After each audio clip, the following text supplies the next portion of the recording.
Extracts. pp. 231 to 233. With these points about the need for sharing made, epistemically placed in H to determine whether pp. 239 to 243 we have seen as encapsulated in TDAP2. Maintain responsibility for our own beliefs. One's language, there is no sharp line between acquiring new information beliefs about things one already has a concept of, and acquiring those concepts. These considerations will be relevant in a full investigation of the possibilities for learning from testimony about these topics. It will be important to bear them in mind when considering to what extent one can defer to others' judgment on moral and aesthetic matters. There may prove to be limitations on this grounded in considerations about meaning, for aesthetic judgment in particular, I suspect. Having noted this, I will not explore it more fully here. 2 Roman 2, a principle concerning deferential acceptance. With these points about the need for shared meaning made, we can proceed with the main positive idea. We can formulate a general principle. Testimony deferential acceptance principle, TDAP1. For one properly to accept that P on the basis of trust in another's testimony that P, her word that P superscript 11, requires that she be epistemically well enough placed with respect to P so that were she to have, or make a judgment to form a conscious belief regarding whether P, her belief would almost certainly be knowledge, and that she be better epistemically placed with respect to P than oneself. And that one recognize these things to be so. TDAP1 specifies a condition necessary for epistemically proper trusting acceptance of another's testimony on some topic. It is not sufficient, because while the hearer's cognizance of the testifier's strong epistemic position vis-à-vis the topic makes it rational for her, other things being equal, confidently to expect the testifier's judgment about the matter in question to be correct, to deem her competent about the matter in question, TDAP1 does not speak to the question of the testifier's sincerity. As I have argued elsewhere, the overall trustworthiness of a speaker's testimony breaks down into these two quite separate components. In this investigation, I concentrate on the circumstances in which deferential acceptance of another's judgment, as expressed in her sincere testimony, is epistemically proper. Thus, having noted the need for adequate warrant to believe the speaker sincere, I put further consideration of sincerity aside, assuming in what follows that insincerity is not an issue in whether to trust the other's testimony. The matter of sincerity is one reason why TDAP1 specifies only a necessary, not a sufficient condition, for epistemically proper deference to another's testimony. The only other reason I can think of why other things would not be equal, regarding the hearer's expectation of correctness of the testifier's expressed judgment, is if she were also aware of significant contrary testimony. Contrary testimony will be epistemically significant if it either comes from another equally well-qualified expert, or, in some cases, if it is from many mutually independent sources, albeit not especially expert ones. A more refined condition incorporating these two factors, which is normatively both necessary and sufficient for deferential acceptance is. TDAP2, one properly accepts that P on the basis of trust in another's testimony that P, her word that P, just if she speaks sincerely, and she is epistemically well enough placed with respect to P so that were she to have, or make a judgment to form, a conscious belief regarding whether P, her belief would almost certainly be knowledge, and she is better epistemically placed with respect to P than oneself, and one recognizes all these things to be so. And one is not aware of significant contrary testimony regarding P. TDAP2 specifies when it is proper to accept another's testimony that P outright. There will also be situations where neither party is in a position to make a knowledgeable judgment as to whether P, but one is better epistemically placed than the other. In these cases, it will be epistemically rational for the worst-placed person to defer to the other's opinion, while falling short of taking her utterance as an expression of knowledge, hence forming only a tentative belief regarding P. This is required when, for instance, an informed decision about how to act is urgently needed. There may be some topics for which this situation is the rule, that is, where knowledge as opposed to more or less well-grounded speculation is very hard to come by. 15. It remains true that one should not accept outright another's testimony that P, unless one reasonably believes her to be so placed as to almost certainly form knowledgeable belief regarding P. Hence TDAP2 is the correct general principle governing the outright acceptance of another's testimony. Explanatory comment is needed on the role of the complementary internal and external components of epistemic propriety in TDAP1 and 2. I have formulated TDAP1 and 2 incorporating both internal and external components, because I am concerned to describe what happens when things go right, and thus how knowledge is spread by means of testimony. Externally, things are going right when the testifier speaks from her expertise-generated knowledge, and is sincere. But epistemic rationality has a key internal component. It is not rational to accept unquestioningly the testimony of an expert who, so far as one knows, is no such thing. And though not all epistemically proper, it is subjectively rational and epistemically blame-free to accept another's testimony, when one falsely but justifiably believes her to be an expert about the topic, being deceived about this through no fault of one's own. I am against purely externalist accounts of when acceptance of testimony is epistemically proper. These fail to incorporate the requirement that the subject maintain epistemic responsibility for her own beliefs. In Section 3, I spell out the implications and means of satisfying this requirement. We may distinguish between a weak and a strong form of deference to another's testimony. Weak deferential acceptance occurs when I form belief that P on the basis of trust in another's testimony that P, when I myself have no firm pre-existing belief regarding P, nor would I form any firm belief regarding P, were I to consider the question whether P using only my current epistemic resources, apart from the current testimony to P. Strong deferential acceptance occurs when I let another's trusted testimony regarding P override my own previous firm belief, or disposition to form a firm belief regarding P. The distinction between strong and weak deferential acceptance may or may not turn out to be important. First off, it seems that there could be subject matters where strong deferential acceptance is never epistemically appropriate, although weak deference can be. This fact may illuminate the nature of that subject matter. Whether for weak or strong deferential acceptance, it seems that TDAP2 is the correct normative principle.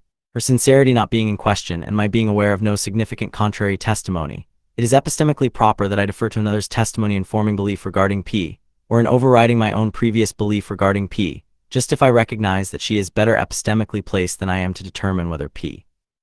It is epistemically proper that I accept her testimony outright just if I recognize this, and also that she is so placed as to form almost certainly knowledgeable belief regarding P. We may introduce a thin and inclusive sense of expert, capturing this core normative necessary condition for deferential acceptance expressed in TDAP1, which is also normatively sufficient, apart from the matters of sincerity and absence of significant contrary testimony. S is an expert about P relative to H at T just if at T, S is epistemically well enough placed with respect to P so that were she to have, or make a judgment to form a conscious belief regarding whether P, her belief would almost certainly be knowledge, and she is better epistemically placed than H to determine whether P. 2. Roman 3 Bases of expertise. We can now explore the different possible bases of such relative epistemic expertise of S over H regarding some collection of propositions P, comprising a subject matter W. In so doing, we will be developing a description of the various circumstances in which it is epistemically proper, when she knows them to obtain, for one person deferentially to accept another's testimony regarding some subject matter. The idea of someone's being epistemically well-placed regarding P is used so far in a broad catch-all sense. We will now see how a variety of specific circumstances may contribute to this. One is literally the spatio-temporal location of the person, another is particular skills and perceptual and cognitive equipment she possesses. Point out that the idea of expertise on these topics is an everyday and apparently sensible one, and thus that deferential acceptance of testimony on these matters is prima facie rationally possible, as well as being a common occurrence. We have briefly reviewed the various bases on which another person may sometimes be far better placed than oneself to make judgments about a certain subject matter. We saw that such superior epistemic status is sometimes based in accidents of location, and may be short-lived, but is sometimes based in intrinsic and relatively stable differences in epistemic powers between two individuals. And I appreciate that another person is thus expert relative to me. It is not merely rationally permissible, but rationally mandatory to defer to her judgment over my own conclusions regarding the subject matter in question. This being so, one may question whether the supposed ideal figure of the autonomous knower, who refuses ever to trustingly accept another's testimony, a fortiori will never allow her own judgment to be corrected by another's, is really such an ideal after all. I will return to this question in my final section. First, I address my earlier question. To what extent can one maintain one's epistemic self-governance despite one's inevitable reliance on others' testimony and the technological fruits of others' knowledge and expertise in almost every area of one's life? For reliance on others' word and epistemic self-governance. We have seen, as encapsulated in TDAP2, how it is rational to accept another's word on a topic, and even to allow her expressed judgment to override one's own prior opinion, when one knows that she is strongly placed epistemically and better placed than oneself regarding the matter in question. For each of us, her appreciation of her own circumscribed and feeble epistemic powers and small position in the larger scheme of things, together with her grasp of folk psychology, including where applicable appreciation of others' superior expertise and epistemically more advantageous position, entails that deference to others' opinions is rational in these circumstances. Lack of such appreciation of one's limited powers and others' superior ones, and an accompanying refusal to bow to others' judgment or advice even when they are clearly relatively expert, is pig-headed irrationality, not epistemic virtue or strength. Does this mean, then, that there is after all no loss of epistemic autonomy incurred by the way in which, in our modern condition, we rely on others' knowledge, and its technological fruits for whole swathes of our fabric of knowledge and in our daily lives as sketched in my introduction? It does not. It is crucial for the maintenance of epistemic self-governance that our trust in the word of others is given not blindly and universally, but discriminatingly. By trusting only cannily and with good grounds, we can do much to retain epistemic self-governance. I shall return to this theme shortly, but there is still an important loss of autonomy, as I will now explain. I mentioned our awareness of our own cognitive limitations, our feeble powers. We can only see what is here and now, and that only to a limited extent. Our memories even of this are less than total and often corrupt, and our inferential powers are feeble. The superior being, one who lacked our cognitive limitations, and could do all the work herself in finding out about the universe, could be epistemically autonomous in a way that no one of us, with our limited research time and processing capacities, is able to be. She would not need to take anything on trust from another's word, because she would have the epistemic power to check up, to find out for herself about everything she wanted to know without reliance on others. We are not such beings, and so we can extend our knowledge beyond a small base only through rational trust in the spoken or written word of others. My trust in another's word is rational when I have good grounds to believe her competent about her topic and sincere, and by this means I can know about all kinds of matters which I lack the time or talents to find out for myself. But this knowledge from trust and testimony is knowledge at second hand, or third, or fourth. And as such, my epistemic position vis-a-vis what I know is in at least one respect inferior to what I know at first hand. When I form belief that P through my trust in a speaker's word given to me that P, her testimony that P, I take her to speak from knowledge. That is, this is a normative commitment of my accepting her utterance at face value, as an expression of knowledge. If I come to know she does not speak from knowledge, this is a normative defeater for my belief. Additionally, in my own view of knowledge as requiring adequate grounds, I must be disposed upon reflection to form the belief that she speaks from knowledge. This belief is an essential justifying ground for my belief in what I am told and trustingly accept, and so must itself be knowledge. In short, my reason for believing P true is because I believe, or am disposed to form belief upon reflection, that my informant is telling me what she knows. This being so, I know only because someone else's knowledge has been passed on, spread to me by the mechanism of telling, of testimony. Knowledge can be passed on in this manner through many links in a chain of trusted testimony, but the regress must stop eventually with someone who knows that P not from trust in testimony. The following axiom holds. T. If H knows that P through being told that P and trusting the teller, there is, or was someone who knows that P in some other way, not in virtue of having been told that P and trusting the teller. It is a consequence of T that if someone knows that P through trust in testimony, there must be some other way in which P is or once was known. Hence T has the corollary, T corollary. For any proposition P that can be known, there must be some way other than trust in testimony through which P can or once could be known. Why cannot a chain of trusted testimony go in a circle, falsifying T? The regress must end with someone who knows that P in some other way, because knowledge requires evidence or grounds. When I know that P from someone's testimony, my personal ground for my belief that P, the warrant in virtue of which I am entitled to it, is my knowledge that my informant knows that P, but in taking P to be known, I am rationally committed to an existential supposition. That it is to say that some individual or group of persons between them possesses evidence or warrant for P, which is not just that someone they trust has told them that P as T expresses knowledgeable belief based on trusted testimony, implicitly refers back to the existence of a non-testimonial ground or warrant for what is testified to, the ground or warrant in virtue of whose possession the original teller, S, spoke from knowledge. Hence there cannot be a state of affairs that is known of only through trust and testimony. A chain of testimonially spread belief which when in a circle would lack any empirical grounding, and what is believed would not be true unless by luck. Consonant with this fact, there is a sense-off evidence for P, used in scientific-style discourse when it is asked, what is the evidence for P, in which someone's testimony that P is not evidence for P at all. For instance, the question, what is the evidence that smoking causes lung cancer, is not answered by responding. A lot of distinguished scientists have asserted that it does. The question asks for an account of the real evidence, the evidence on which the expert's conclusion is based. The well-groundedness of belief spread about through testimony depends on the existence of such non-testimonial evidence for P. That is, on its possession, perhaps distributedly, upstream in the chain of informants. Now we see the respect in which knowledge from trust in testimony is in one way inferior owing to its being at second hand. When I know that P solely from trust in testimony, I do not possess the evidence for P instead. My knowledge is premised on the existential supposition that there is non-testimonial evidence for P, although I myself do not possess it. I am rationally committed to the proposition that a person or persons upstream in the chain of informants between them possess that evidence, the grounds for believing P true. Where the proposition is an empirical one that is part of a theory, I am also rationally committed to the proposition that these others have evaluated the evidence and drawn conclusions from it correctly. Often, this ability is a large part of a special expertise the others possess vis-a-vis me. Is it a weakness in my epistemic position regarding P that my ultimate ground for believing P is this derivative second-order one, the proposition, which I must be disposed to form belief in, that there is empirical warrant though unknown to me for believing P? Where my informant's expert status vis-a-vis me is accidental, it does not seem a worry. My son tells me there is still some milk left in the fridge and I believe him. But if it mattered a lot, I could easily check up for myself, and if what he told me were false, I would quickly find out. I can get to the first-hand evidence if need be, and I can evaluate it correctly.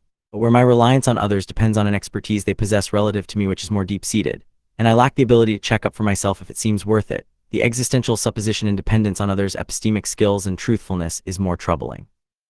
Epistemic dependence on others is troubling first because it is risky. There are many motives for deceit and causes of honest error on the part of each of us, and while each can try to trust only where there is ground to expect sincerity and competence, as elaborated below, each link in a chain of testimonial transmission incurs its own risk of error.